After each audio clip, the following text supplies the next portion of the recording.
Hi ಎಲ್ರಿಗೂ ನಮಸ್ಕಾರ, welcome to my channel. ನಿನ್ನ ಜೊತೆ ನನ್ನ ಕಥೆಯಲ್ಲಿ ಇವತ್ತಿನ ಸಂಚಿಕೆಯಲ್ಲಿ ಏನಾಗುತ್ತೆ ಅಂತ ಚಿಕ್ಕದಾಗಿ ನೋಡ್ಕೊಂಡು ಬರೋಣ ಬನ್ನಿ. ಮೊದಲಿಗೆ ಸ್ನೇಹದ ಕಡಲಲ್ಲಿ ಪಲ್ಲವಿ ಮತ್ತು ಪೂರ್ಣಿಮಾ ಅವರು ದೇವಸ್ಥಾನಕ್ಕೆ ಅಂತ ಹೊರಟಿರ್ತಾರೆ. ಆವಾಗ ದೇವಸ್ಥಾನದಲ್ಲಿ ತಿರುಗಬೇಕಾದ್ರೆ ಪೂರ್ಣಿಮಾ ಅವರಿಗೆ ತಲೆ ಸುತ್ತ ಬಂದು ಅಲ್ಲೇ ಬಿದ್ದೋಗ್ತಾರೆ. ಆವಾಗ ಅಲ್ಲಿಗೆ ಸಂಗೀತ, ರಾಮನಾರಾಯಣ್ ಹಾಗೆ ಅಜಿತ್ ಮತ್ತು ಭೂಮಿ ಎಲ್ಲರೂ ಕೂಡ ದೇವಸ್ಥಾನಕ್ಕೆ ಅಂತ ಹೊರಟಿರ್ತಾರೆ. ದೇವಸ್ಥಾನದಲ್ಲಿ ಪೂರ್ಣಿಮಾ ಅವರು ಬಿದ್ದಿರೋದನ್ನು ನೋಡಿ ಗಾಬರಿಯಿಂದ ಓಡಿ ಬಂದು ಅಜಿತ್ ಅವರನ್ನು ಕೂರಿಸಿ ಮುಖಕ್ಕೆ ನೀರನ್ನು ಹಾಕಿ ಎಬ್ಬಿಸ್ತಾರೆ. ನಂತರ ಥ್ಯಾಂಕ್ಸ್ ಕಣಪ್ಪ ಅಂತ ಪೂರ್ಣಿಮಾ ಅವರು ಹೇಳಿದಾಗ ಅಜಿತ್ ಹೇಳ್ತಾನೆ, ಯಾಕಂటే ಇಲ್ಲೆಲ್ಲ ಬಂದು ಬೀಳಲಿಕ್ಕೆ ಹೋದ್ರಿ, ಏನಾಯಿತು ಅಂತ ಕೇಳಿದಾಗ ಪಲ್ಲವಿ ಹೇಳ್ತಾರೆ, ಅದು ಅತ್ತೆ ಪೂಜೆ ಅಂತ ಹೇಳಿ ಉಪವಾಸ ಮಾಡ್ತಿದ್ದಾರೆ, ಹಾಗಾಗಿ ಹೊಟ್ಟೆಯಲ್ಲಿ ಏನೂ ಇಲ್ಲದೆ ಇವಾಗ ತಲೆ ಸುತ್ತ ಬಂದು ಬಿದ್ದಿದ್ದಾರೆ ಅಂತ ಹೇಳಿದಾಗ ಪೂರ್ಣಿಮಾ ಸಂಗೀತನ ನೋಡಿ ಸಂಗೀತ ಅಂತ ಹೇಳಿ ಖುಷಿ ಪಡ್ತಾರೆ. ಆವಾಗ ಸಂಗೀತ ಹೇಳ್ತಾರೆ, ಪೂರ್ಣಿ, ನೀನು ನನ್ನನ್ನು ಪರಿಚಯ ಹಿಡಿತೀಯೇ ಇಲ್ವಾ ಅಂತ ಹೇಳಿ ಕೂಡ ನಾನು ಸುಮ್ಮನೆ ನಿಂತ್ಕೊಂಡಿದ್ದೆ, ನೋಡಿದರೆ ನೀನು ಪರಿಚಯ ಹಿಡ್ಬಿಟ್ಟಿಯಲ್ಲ, ನನಗಂತೂ ತುಂಬಾ ಖುಷಿ ಆಯಿತು. ಅದು ಸರಿ, ನೀನು ಆವಾಗ ಹೇಗೆ ಪೂಜೆ ಅಂತ ಹೇಳಿ ವ್ರತ ಅಂತ ಹೇಳಿ ಉಪವಾಸ ಮಾಡ್ತಿದ್ಯೋ ಇವಾಗಲೂ ಕೂಡ ಅದನ್ನೇ ಕಂಟಿನ್ಯೂ ಮಾಡ್ತಾ ಇದೆಯಲ್ವಾ, ಇನ್ನೂ ಕೂಡ ಅದನ್ನು ಬಿಟ್ಟಿಲ್ವಾ ನೀನು ಅಂತ ಕೇಳಿದಾಗ ಪೂರ್ಣಿಮಾ ಅವ್ರು ಹೇಳ್ತಾರೆ, ಹೇಗೆ ಬಿಡಲಿಕ್ಕೆ ಆಗುತ್ತೆ ಸಂಗೀತ,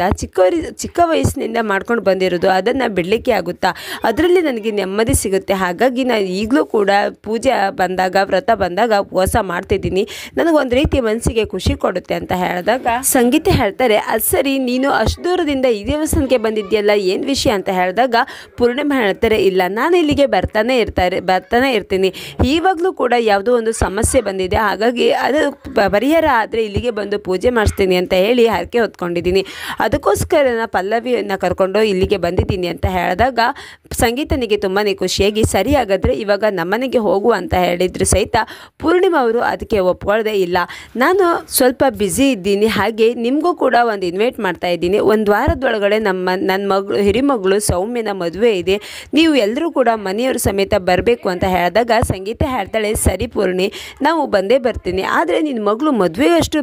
ಮದುವೆಗೆ ಬರುವಷ್ಟು ಬೆಳೆದ್ಬಿಟ್ಲ ಅಂತ ಕೇಳಿದಾಗ ಪೂರ್ಣಿಮಾ ಅವರು ಹೇಳ್ತಾರೆ, ಹೌದು, ನನ್ನ ಮಕ್ಕಳು ತುಂಬಾ ದೊಡ್ಡವರಾಗಿದ್ದಾರೆ, ಇವಾಗ ಸೌಮ್ಯನಿಗೆ ಮದುವೆ ವಯಸ್ಸು ಕೂಡ ಬಂದಿದೆ, ಹಾಗಾಗಿ ಅವಳಿಗೆ ಮದುವೆ ಮಾಡಬೇಕು ಅಂತ ಹೇಳಿ ಅರ್ಜೆಂಟಲ್ಲಿದ್ದೀವಿ, ಹುಡುಗನಿಗೆ ಇದೆ ಅದೇನು ಒಂದು ವಾರದೊಳಗಡೆ ಮದುವೆ ಮಾಡಬೇಕಂತೆ ಅವನ ಜಾತಕ ಪ್ರಕಾರ, ಅದಕ್ಕೋಸ್ಕರ ಅರ್ಜೆಂಟಾಗಿ ಮದುವೆ ಮಾಡ್ತಿದ್ದೀವಿ ಅಂತ ಹೇಳಿದಾಗ ಸಂಗೀತ ಹೇಳ್ತಾಳೆ, ಸರಿ ಪೂರ್ಣಿ, ನಾವೆಲ್ಲರೂ ಕೂಡ ಮದುವೆಗೆ ಬರ್ತೀವಿ ಅಂತ ಹೇಳಿದಾಗ ಪೂರ್ಣಿಮಾ ಅವರು ಹೇಳ್ತಾರೆ, ಸರಿ ಸಂಗೀತ, ನನಗಂತೂ ತುಂಬಾ ಖುಷಿ ಆಯಿತು, ಸರಿ ಹಾಗಾದರೆ ನಾವೀಗ ಬರ್ತೀವಿ ಅಂತ ಹೇಳಿ ಪಲ್ಲವಿ ಮತ್ತು ಪೂರ್ಣಿಮಾ ಅವರು ಮನೆಗೆ ಹೊರಡ್ತಾರೆ. ಈ ಕಡೆ ಅಜಿತ್, ಭೂಮಿ ಹಾಗೆ ಸಂಗೀತ, ರಾಮನಾರಾಯಣ್ ಎಲ್ಲರೂ ಕೂಡ ಎಲ್ಲರ ಹೆಸರಲ್ಲೂ ಪೂಜೆ ಮಾಡಿಸ್ಕೊಂಡು ಮನೆಗೆ ಹೊರಡ್ತಾರೆ. ಮನೆಗೆ ಹೋದ್ಮೇಲೆ ಸಂಗೀತ ಪೂರ್ಣಿಮನಿಗೆ ಕಾಲ್ ಮಾಡಿ, ಪೂರ್ಣಿಮಾ, ನಾವೆಲ್ಲರೂ ಕೂಡ ಮನೆಗೆ ಬರ್ತಾ ಇದ್ದೀವಿ, ಆದರೆ ಅಜಿತ್ ಮಾತ್ರ ಅವನಿಗೇನು ಕೆಲಸ ಇದೆಯಂತೆ, ಹಾಗಾಗಿ ನೀವೆಲ್ಲರೂ ಹೋಗಿ ಬನ್ನಿ ಅಂತ ಹೇಳಿದ್ದಾನೆ, ಅಜಿತ್ ಬರುವುದಿಲ್ಲ ಅಂತ ಹೇಳಿದಾಗ ಪೂರ್ಣಿಮಾ ಹೇಳ್ತಾರೆ, ಸರಿ ಸಂಗೀತ, ನಾನೇ ಅಜಿತ್ ಜೊತೆ ಮಾತಾಡ್ತೀನಿ, ಫೋನ್ ಕೊಡು ಅಂತ ಹೇಳಿದಾಗ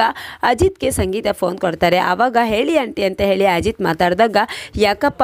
ಮದುವೆಗೆ ಬರುವುದಿಲ್ಲ ಅಂತ ಹೇಳಿದೆ, ನಾವು ಎಲ್ಲರೂ ಕೂಡ ಬರಬೇಕು ಅಂತ ಹೇಳಿ ನಾನು ಆಸೆ ಪಟ್ಟೆ ಅಲ್ವಾ, ಹಾಗೆ ಸೌಮ್ಯನೂ ಕೂಡ ನಿನ್ನ ತಂಗಿ ಅಂತಲೇ ತಿಳ್ಕೊ ಅಂತ ಹೇಳಿದಾಗ ಅಜಿತ್ ಹೇಳ್ತಾನೆ, ಸರಿ ಆಂಟಿ, ಆದರೆ ನನಗೆ ಅರ್ಜೆಂಟ್ ಆದ ಒಂದು ಕೆಲಸ ಇದೆ, ಹಾಗಾಗಿ ನನಗೆ ಮದುವೆಗೆ ಬರಲಿಕ್ಕೆ ಆಗೋದಿಲ್ಲ ಅಂತ ಹೇಳಿ ಹೇಳ್ತಿರ್ಬೇಕಾದ್ರೆ ಶಿವ್ ಪೂರ್ಣಿಮಾ ಕೈಯಲ್ಲಿರೋ ಫೋನನ್ನು ತಗೊಂಡು, ಬ್ರದರ್, ನೀನು ಏನೂ ಕೂಡ ಹೇಳಲಿಕ್ಕೆ ಇಲ್ಲ, ನೀವು ಮದುವೆಗೆ ಬರಲೇಬೇಕು, ಸೌಮ್ಯ ನನ್ನ ತಂಗಿ ಹೇಗೋ ನಿನಗೂ ಕೂಡ ತಂಗಿ ಇದ್ದಾಗೆ ಅಲ್ವಾ, ಹಾಗಾಗಿ ನೀನು ಬರಲೇಬೇಕು ಅಂತ ಹೇಳಿದಾಗ ಅಜಿತ್ ಹೇಳ್ತಾನೆ, ಇಲ್ಲ ಶಿವ್, ನನಗೆ ಮದುವೆಗೆ ಬರಲಿಕ್ಕೆ ಆಗೋದಿಲ್ಲ, ನಾನು ಮದುವೆಗೆ ಬಂದರೆ ನನ್ನ ಜೊತೆ ಸಮಸ್ಯೆನೂ ಹಾಗೆ ಬರುತ್ತೆ, ಹಾಗಾಗಿ ಆ ಸಮಸ್ಯೆ ಜೊತೆಗೆ ನಾನು ಇರಬೇಕು, ನಾನು ಎಲ್ಲಿರ್ತೀವೋ ಆ ಸಮಸ್ಯೆಯೂ ಕೂಡ ಅಲ್ಲೇ ಇರುತ್ತೆ ಅಂತ ಹೇಳಿದಾಗ ಶಿವ್ ಹೇಳ್ತಾನೆ, ಸರಿ ಹಾಗಾದರೆ ನೀವು ಇರೋ ಕಡೆ ಸಮಸ್ಯೆನೂ ಇರೋದಾದರೆ ಆ ಸಮಸ್ಯೆನೇ ಕರ್ಕೊಂಡು ಮನೆಗೆ ಬನ್ನಿ, ನಾನು ನಿಮ್ಮ ಜೊತೆ ಇರ್ತೀನಿ ಅಂತ ಶಿವ್ ಹೇಳಿದಾಗ ಅಜಿತ್ಗೆ ಇದು ಒಂದು ರೀತಿ ಒಳ್ಳೆಯ ಐಡಿಯಾನೇ, ಇವರೆಲ್ಲರೂ ಕೂಡ ಮದುವೆಗೆ ಕರ್ಕೊಂಡು ಹೋದರೆ ಎಲ್ಲವೂ ಸರಿ ಹೋಗುತ್ತೆ ಅಂತ ಕಾಣುತ್ತೆ, ಹಾಗಾಗಿ ನಾನು ಕೂಡ ಇವರೆಲ್ಲರೂ ಕರ್ಕೊಂಡು ಹೋಗಬೇಕು ಅಂತ ಹೇಳಿ, ಸರಿ ಶಿವ್ ಅವರೇ, ನಾನು ಬರ್ತೀನಿ ಅಂತ ಹೇಳಿದಾಗ ಶಿವ್ಗೆ ತುಂಬಾ ಖುಷಿಯಾಗಿ ಪೂರ್ಣಿಮಾ ಅವ್ರಿಗೂ ಕೂಡ ಹೇಳ್ತಾನೆ. ಈ ಕಡೆ ಅಜಿತ್ ಮದುವೆಗೆ ಹೋಗೋದಕ್ಕೆ ಒಪ್ಕೊಂಡಿರೋದಕ್ಕೆ ಸಂಗೀತನಿಗೆ ತುಂಬಾ ಖುಷಿಯಾಗಿ ಭೂಮಿಗೂ ಕೂಡ ಹೇಳ್ತಾಳೆ. ಆವಾಗ ಭೂಮಿ ಅಜಿತ್ ಕರೆದು, ನಾನು ಕರೆದ್ರೆ ಬರುವುದಿಲ್ಲ ಅಂತ ಹೇಳಿದರೆ, ಆದರೆ ಅದ್ಯಾರು ಶಿವ್ ಅಂತ ಕರೆದ ತಕ್ಷಣ ಬರ್ತೀನಿ ಅಂತ ಹೇಳಿದ್ರಲ್ಲ, ಎಷ್ಟು ಧೈರ್ಯ ನಿಮಗೆ ಅಂತ ಹೇಳಿದಾಗ ಅಜಿತ್ ಹೇಳ್ತಾನೆ, ಹೌದು, ನನ್ನ ಸಮಸ್ಯೆಗೆ ಶಿವ್ ಪರಿಹಾರ ಕೊಟ್ಬಿಟ್ರು, ಹಾಗಾಗಿ ನಾನು ಕೂಡ ಬರ್ತೀನಿ ಅಂತ ಹೇಳಿದೆ, ನಾಳೆ ಬೆಳಿಗ್ಗೆನೇ ಹೊರಡುವ, ಎಲ್ಲನೂ ರೆಡಿ ಮಾಡ್ಕೊ ಅಂತ ಹೇಳಿದಾಗ ಭೂಮಿ ಸರಿ ಆಯಿತು ಅಂತ ಹೇಳಿ ಹೋಗ್ತಾಳೆ. ಈ ಕಡೆ ಬೆಳಗಾಗುತ್ತೆ. ಅಜಿತ್, ಭೂಮಿ ಹಾಗೆ ದೇವಿಯಾನಿ, ಸಂಗೀತ, ರಾಮ್ ಎಲ್ಲರೂ ಕೂಡ ಮದುವೆಗೆಂದು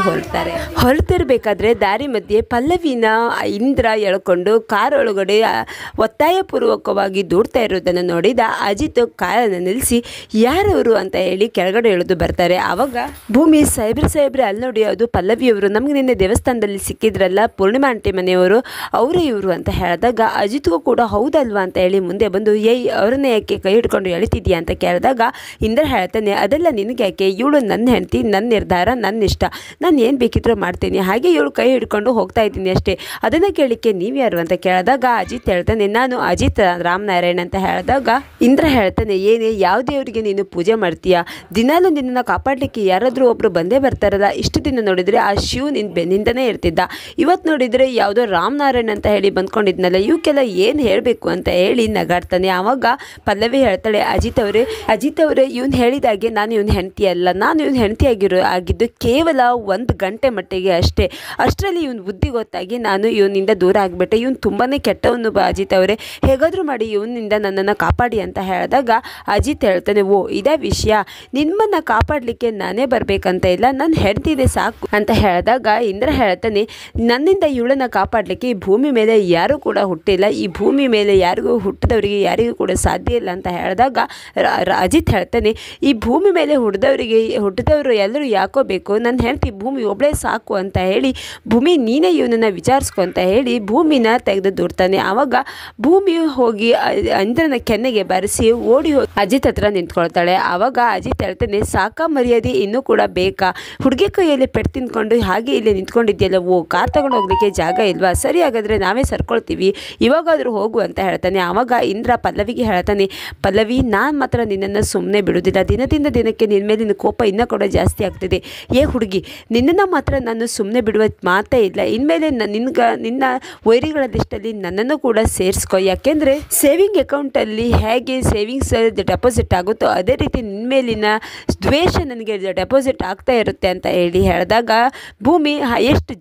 ಜೋಕ್ ಮಾಡ್ತಾವನೆ ಅಂತ ಹೇಳಿ ನಗಾಡ್ತಾಳೆ. ಇದನ್ನೆಲ್ಲ ನೋಡ್ತಾ ಇರುವ ದೇವಿಯನ್ ಇವನು ಇಂದ್ರಾಣಿ ಮಗ ಇಂದ್ರ ಅಲ್ವಾ, ಇವನಿಗೆ ಇವಳ ಹತ್ರ ಜಗಳ ಮಾಡ್ತಿದ್ದಾನೆ ಅಂತ ಹೇಳಿ ಇಳಿಬೇಕು ಅನ್ನೋಷ್ಟರಲ್ಲಿ ಬೇಡ ನಾನು ಇವಾಗ ಇಳಿದು ಇವನಿಗೆ ಸಹಾಯ ಮಾಡಲಿಕ್ಕೆ ಹೋದರೆ ಅಜಿತ್ಗೆ ನನ್ನ ಮೇಲೆ ಅನುಮಾನ ಬರುತ್ತೆ, ಹಾಗಾಗಿ ನಾನು ಇದನ್ನು ಡೈರೆಕ್ಟಾಗಿ ಇಂದ್ರಾಣಿಗೆ ಹೇಳಿದರೆ ಆಯಿತು ಅಂತ ಹೇಳಿ ಸುಮ್ಮನಾಗ್ತಾಳೆ. ನಂತರ ಅಜಿತ್ ಭೂಮಿ ಪಲ್ಲವಿನ ಕರ್ಕೊಂಡು ಶಿವ್ ಮನೆಗೆ ಹೋಗ್ತಾರೆ. ಶಿವ್ ಮನೆಗೆ ಹೋಗ್ತಿರ್ಬೇಕಾದ್ರೆ ಪಲ್ಲವಿ ಹತ್ಕೊಂಡು ಹೋಗ್ತಾ ಇರೋದನ್ನು ನೋಡಿ ಶಿವ್ಗೆ ಗಾಬರಿಯಾಗಿ ಪಲ್ಲವಿಯವರೇ ಏನಾಯಿತು, ಯಾಕೆ ಅಳ್ತಿದ್ದೀರಾ ಅಂತ ಹೇಳಿ ಅದು ಅವನು ಅಂತ ಹೇಳ್ತಿರ್ಬೇಕಾದ್ರೆ ಹಿಂದ್ಗಡೆ ಅಜಿತ್ ಬರ್ತಾ ಇರೋದನ್ನು ನೋಡಿದ ಶಿವ್ ಅಜಿತ್ನೇ ಏನೋ ಮಾಡಿಬಿಟ್ಟ ಅಂತ ಹೇಳಿ ಅಜಿತ್ ಕಾಲರ್ ಪಟ್ಟಿಗೆ ಕೈ ಹಾಕಿ ಏನೋ ಮಾಡಿದೆ ಪಲ್ಲವಿ ಅವರಿಗೆ, ಏನಾಯಿತು ಬೇಗ ಹೇಳು ಅಂತ, ಯಾರು ನಿನ್ನ ಹೆಸರೇನು ಅಂತ ಹೇಳ್ತಿರ್ಬೇಕಾದ್ರೆ ಅಜಿತ್ ಹೇಳ್ತಾನೆ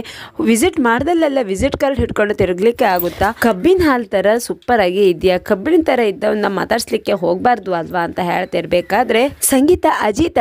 ಏನೋ ಮಾಡ್ಕೊಂಡೆ ಏನು ಮಾಡ್ತಿದ್ಯಾ ಅಂತ ಹೇಳಿ ಕೂಗ್ತಾ ಬರ್ತಾಳೆ. ಆವಾಗ ಶಿವ್ ಏನೋ ಅಜಿತ ಅಂತ ಹೇಳಿ ಕಾಲರ್ ಪಟ್ಟಿಯನ್ನು ಹಿಡ್ದವನು ಕೆಳಗಡೆ ಕೈ ಇಳಿಸ್ತಾನೆ. ಆವಾಗ ಅಜಿತ್ ಹೇಳ್ತಾನೆ ಯಾಕೆ ಬ್ರೋ ಕೈಯನ್ನು ಕೆಳಗೆ ಇಳಿಸಿದ್ರಿ ಅಂತ ಕೇಳಿದಾಗ ಶಿವ್ ಹೇಳ್ತಾನೆ ಸಾರಿ ಬ್ರೋ, ನೀವೇನೋ ಅಜಿತ್, ನಿನ್ನೆ ನಾನು ಫೋನಲ್ಲಿ ಮಾತಾಡಿರೋದು ನಿಮ್ಮ ಜೊತೆ, ನಾನು ಸಾರಿ ಬ್ರೋ, ಇನ್ಮೇಲೆ ನಾನು ನಿಮ್ಮನ್ನು ಈ ಮನೆಯಲ್ಲಿ ಇರೋ ತನ್ಕೊಂಡು ಸ್ವಂತದ ಅಮ್ಮನಿಗಿಂತ ಹೆಚ್ಚಾಗಿ ನೋಡ್ಕೊಳ್ತೀನಿ, ಒಂದು ಸೆಕೆಂಡ್ ಸಾರಿ ಅಂತ ಹೇಳಿದಾಗ ಅಜಿತ್ ಹೇಳ್ತಾನೆ ಇರ್ಲಿ ಬಿಡಿ ಬ್ರೋ, ನಾನು ಕೂಡ ತಮಾಷೆ ಮಾಡಿದೆ ಅಷ್ಟೇ, ನನ್ನಿಂದಲೂ ಸಾರಿ ತಪ್ಪಾಯಿತು ಅಂತ ಕೇಳಿದಾಗ ಸರಿ ಆಯಿತು ಅಂತ ಹೇಳಿ ಬನ್ನಿ ಕೂತ್ಕೊಳ್ಳಿ ಅಂತ ಹೇಳಿ ಶಿವ್ ಕೂರಿಸ್ಕೊಳ್ತಾನೆ. ಈ ಕಡೆ ಇಂದ್ರಜಿತ್ ಕೋಪದಲ್ಲಿ ಇರಬೇಕಾದ್ರೆ ಅಲ್ಲಿಗೆ ಇಂದ್ರಾಣಿ ಬಂದು ಏನೋ ಮಾಡ್ಕೊಂಡೆ ಮತ್ತೇನೋ ರಗಡ ಮಾಡ್ಕೊಂಡು ಬಂದಿದ್ದೀಯಲ್ಲ ಅಂತ ಕೇಳಿದಾಗ ಇಂದ್ರ ಎಲ್ಲ ವಿಷಯನೂ ಹೇಳ್ತಾನೆ. ಆವಾಗ ಇಂದ್ರಾಣಿ ಹೇಳ್ತಾಳೆ ನೀನೇನು ಯೋಚನೆ ಮಾಡಬೇಡ, ಆ ಪಲ್ಲವಿಗೆ ಸಹಾಯ ಮಾಡಲಿಕ್ಕೆ ಬಂದಾಗೆ ನಮಗೂ ಕೂಡ ಯಾರಾದರೂ ಒಬ್ಬರು ಸಹಾಯ ಮಾಡೇ ಮಾಡ್ತಾರೆ, ಇವತ್ತು ರಾಣಿ ಗೆದ್ದಿರ್ಬೋದು ಆದರೆ ಆಟದಲ್ಲಿ ರಾಜರಾಣಿ ಇಬ್ಬರೂ ಇರ್ತಾರೆ ಅಲ್ವಾ, ಹಾಗಾಗಿ ಪ್ರತಿ ಸಲ ರಾಣಿನೇ ಗೆಲ್ತಾಳೆ ಅಂತ ಹೇಳಿ ಹೇಗೆ ಅಂದ್ಕೊಳ್ತೀಯ, ನಾಳೆ ರಾಜ ಗೆಲ್ತಾನೆ ಅಂತ ಹೇಳಿದಾಗ ಇಂದ್ರ ಹೇಳ್ತಾನೆ ಇಲ್ಲ, ಆ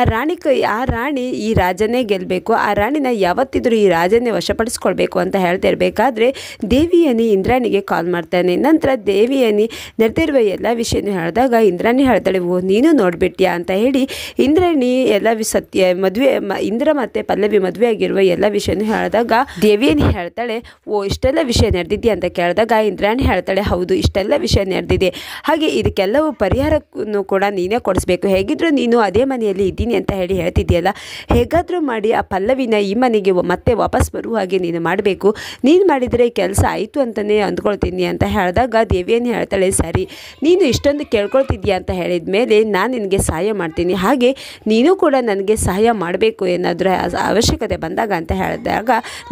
ಇಂದ್ರಾಣಿ ಹೇಳ್ತಾಳೆ, ಸರಿ ಹಾಗಾದರೆ ನನ್ನ ಕೆಲಸ ನೀನು ಮೊದಲು ಮಾಡು, ಆಮೇಲೆ ನೀನು ಹೇಳಿದ ಕೆಲಸನ ನಾನು ಮಾಡೇ ಮಾಡ್ತೀನಿ ಅಂತ ಹೇಳಿದಾಗ ದೇವಿ ಏನು ಹೇಳ್ತಾಳೆ, ಸರಿ ಆಯಿತು ಹಾಗಾದರೆ ಅಂತ ಒಪ್ಕೊಳ್ತಾಳೆ. ಆವಾಗ ಇಂದ್ರಾಣಿ ಹೇಳ್ತಾಳೆ, ನೀನು ಒಪ್ಪಿಗೆ ಕೊಟ್ಟ ಮೇಲೆ ನೀನು ಮಾಡ್ತೀನಿ ಅಂತ ಹೇಳಿದ ಮೇಲೆ ಅದು ಎಷ್ಟೇ ದೊಡ್ಡ ಬೆಟ್ಟದಂತಿರೋ ಸಮಸ್ಯೆ ಆದರೂ ಬೆಣ್ಣೆ ಹಾಗೆ ಕರಗಿ ನನ್ನ ಸಮಸ್ಯೆ ಪರಿಹಾರ ಆಗುತ್ತೆ ಅಂತ ಹೇಳಿ ನನಗೆ ಕರೆಕ್ಟಾಗಿ ಗೊತ್ತು. ನಿನ್ನ ಸಮಸ್ಯೆ ಏನು ಅಂತ ಹೇಳು ದೇವಿಯಾನಿ ಅಂತ ಹೇಳಿದಾಗ ದೇವಿಯಾನಿ ಹೇಳ್ತಾಳೆ, ನನ್ನ ಮಗಳು ಮದುವೆ ಆಗಬೇಕಿರುವ ಹುಡುಗನನ್ನು ಇನ್ಯಾವಳು ಮದುವೆ ಆಗಿದ್ದಾಳೆ, ಹಾಗಾಗಿ ಅವಳ ಹೆಸರು ಭೂಮಿ ಅಂತ. ಅದು ಯಾರಂತ ಹೇಳಿದರೆ ನಿನ್ನ ಮಗನಿಗೆ ಹೊಡೆದಿದ್ದಾಳಲ್ಲ